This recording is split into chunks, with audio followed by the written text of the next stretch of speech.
Hey guys, what's up? Welcome back to the G&J Podcast. I'm Michael. This is Jad. As always, we're coming at you with some UFC now. UFC Fight Night Rio Rancho just wrapped up in New Mexico. We had Jan Blachowicz take on Corey Anderson for what many were calling the number one contenders matchup in the light heavyweight division, coming off the heels of Jon Jones and Dominick Reyes. Jan Blachowicz got some revenge on Corey overtime. Anderson, knocking him out at the 3:32 mark of the very first round. He caught Corey Anderson, who was coming in a little bit predictably. The Weasel, shout out to his channel, broke it down in a short 5-minute video, talking about how predictable Corey Anderson was in taking 2 steps forward and throwing a leg kick and leaving himself exposed. He was taking 2 steps forward and going for a takedown attempt. He was taking 2 steps forward and throwing punches. And Jan Blachowicz needed to get the timing down. Eventually he did. And Corey Anderson went low, like I said, with the low leg kick, leaving himself exposed. Jan Blachowicz turned his left shin into the kick, checked it at the same time of planting for a right tight hook, connected clean, and one hammer fist, and the fight was over. What were some of your thoughts and takeaways from the fight itself? I mean, I agree with you, like, in terms of him kind of being predictable. His movements was predictable. The way he would attack and stuff like that. I think like Corey was probably a little bit timid too. I mean, considering his opposition, that's cool. So I mean, I'm not saying be reckless, but you know what I was thinking? It's kind of funny because didn't Jan Blachowicz get knocked out by Johnny Walker with a flying knee? Oh yes, right? Yes. That was a year and a half ago or some shit. Right. I remember the flying knee. And then Corey starched Johnny Walker, who wasn't taking Corey Anderson very seriously and was looking just past like, him. Looking like fucking Jello, like one a of wacky weavable arm flailing exactly, tube. That's what I was thinking. Some weird stuff. Yeah. That's what it was looking like in the ring. That's a great point because I think Corey was looking past Jan and he ended up paying the price because he was looking at Jon Jones and looking past a guy who he beat already. And he was like, remember after he beat Johnny Walker, he was like, yeah, that's like what I like. Give me mine. Give me mine. That's like, what you get for laughing. Yeah. You want to come here? This is serious in here. It's like, but like you didn't take your opponent seriously that you had beaten 5 years ago. Yes, you've evolved, but so has Jan. You know who's fucking chuckling right now in the background? Dana White. He's like, bro, you fucking all that fucking ruckus. Screaming and saying, "Give me my title shot. And you know I deserve it." Out. Blah blah blah. No, I actually like Corey a lot. I like Corey a lot. I don't have a problem with Corey at all. Hey. You know, it is like the way he went in when he like went for the low kick. That's what we was watching this before the podcast with Mike. Like the way first of all, he was like super close to Jan, and like he threw a low kick with his hands down, looking at his fucking legs at the same time. Like, bro, like, you know what I'm saying? And Jan like just timed him very well. He was like also observing him for, you know, the previous part of the round. I think he just was waiting for that shot. He probably knew he can get him like that. Like just time him. Right. Either when he went for a takedown or for a kick in this case. And yeah, I think Jon Jones now is like he was outside of the octagon. They were talking shit. So, or I don't know how much shit was actually spoken because it's as much shit as a Polish dude is gonna, an understated Polish guy is gonna come in there and say, you know. Yes. So exactly, not excited about that fight. I'm not gonna, fucking bullshit. Not excited at all, eh? Not at all. You think it's just a walk through the park for Jon Jones? Not even that. Not even. You know what? You're talking like the build up is just gonna be very, very flat. 2 things. Like first of all, I'm not saying Blachowicz is gonna be a walk in the park for Jon. We already saw that quite a few people were not a walk in the park for Jon, especially such from as this new generation, Dominick Reyes and fucking Thiago Santos.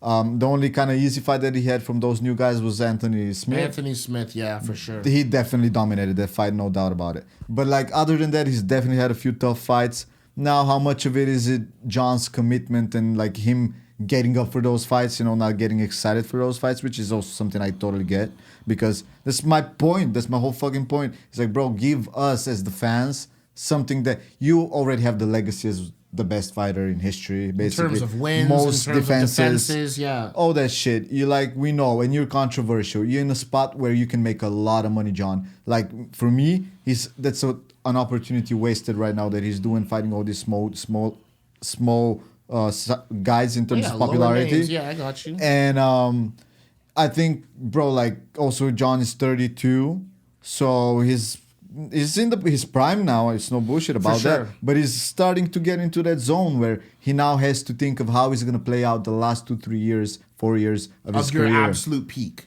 And you're on top right now, bro. You're still on top. You're not like winding down or something. No, yeah, for sure. You're like still on top. You have the power. You can actually even boost that power if you fight someone like Stipe. Right. And he'd have a good chance.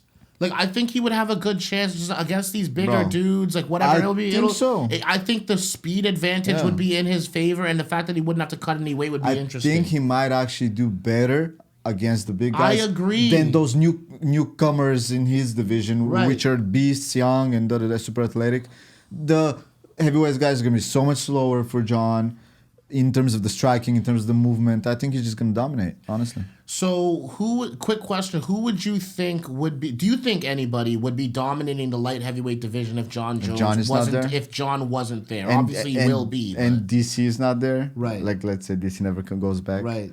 Who do you think else? Dominick would take over and be the guy who was holding the mantle? I want to see be the guy? If, let's say, John definitely moves for good, like to heavyweight. Which he's not, but yeah. Let's hypothetically, yes. Yeah, and DC never goes back to lightweight, which I can light heavyweight, which I can totally see because he's also not a spring chicken. He does also he's kind of chub. Right. So like I don't think he wants to fucking go through this whole weight cut.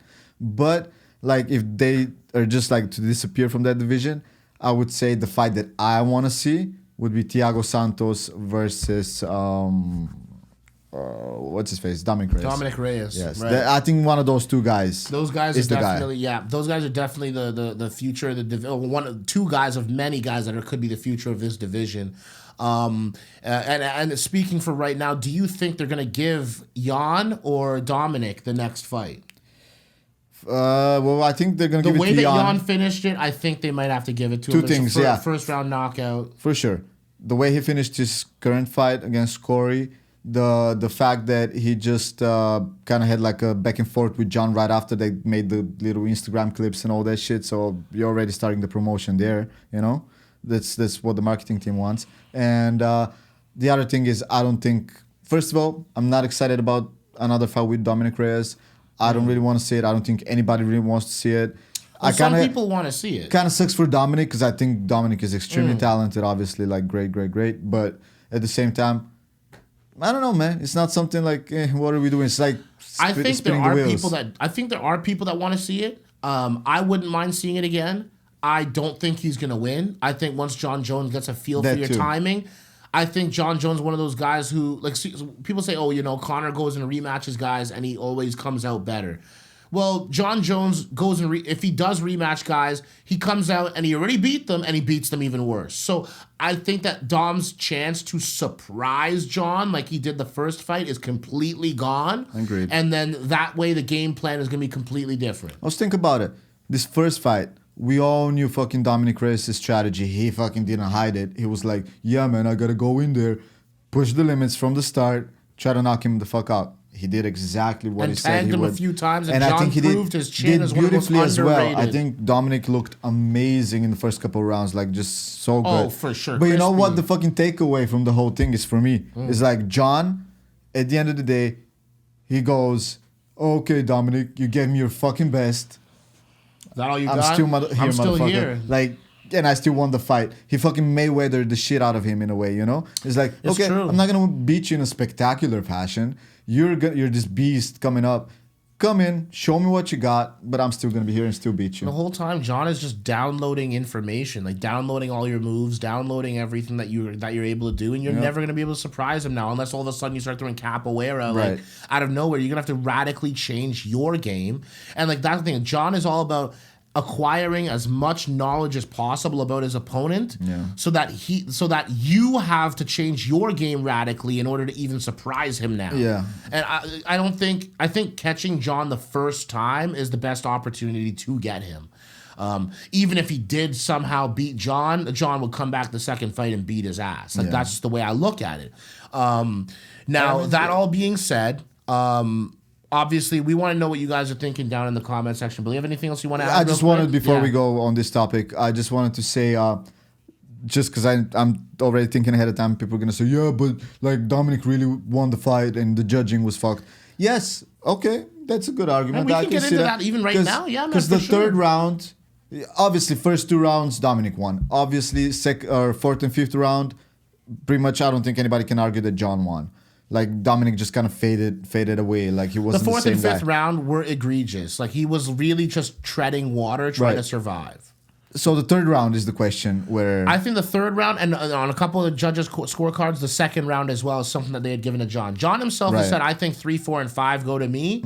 I'm one of those people in the aftermath of the fight. I thought, based purely on scoring the first time I watched it, that Dominick Reyes took the first 3 rounds. That's the way I looked at it. I watched it again. That's outrageous. And that's not ridiculous to even say in the first place. I think Dominick did win in a lot of different people's eyes. And I agree with you that it's good for us to stress this point.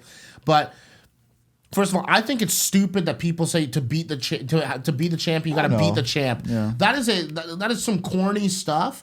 At the end of the day, we're scoring round by round. That's what it's supposed to be. Imagine the final of, like, let's say the Champions League in soccer or whatever. Fucking whoever, Real Madrid is playing Barcelona, let's say, and Real Madrid wins by 1 goal or something, or by penalties. And people are like, nah, bro, we're still going to give it to Barcelona because they won it last year. And if you want to beat the champions, you got to really beat them. Like 4 goals to nothing. Nah, bro, that's not how sports work. That's not how it plays out at all, man. Yeah. Like, we're not sitting there giving brownie points for the fact that you have been dominating. Like, every fight is individual. Every round is independent of the other round.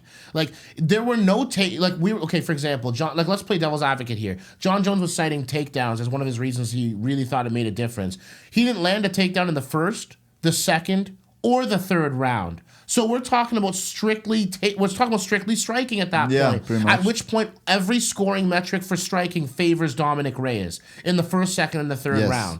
That's what I saw. That's what the stats said to me after I saw what I saw. And I thought Dominick had put up enough of an effort to win. Now, in the eyes of these judges, the 4th and the 5th round looked really, really, really one-sided. Now, Dominick got taken down and stood right back up, but you still lost those rounds handily. For sure. And it was obvious. It was. That all being said, John Jones won, and you can't say that he egregiously lost round 2 or 3. It could go either way. I gave the edge in both to Dominick when I first saw it, but I'm not sitting here complaining about John Jones having won the victory in this fight.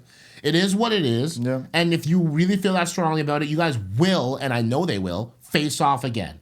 Dominick Reyes is too talented and too passionate to not get to that fight again. I know Dominick Reyes is a special, special talent that ran into an all-time generational talent, and that's the difference.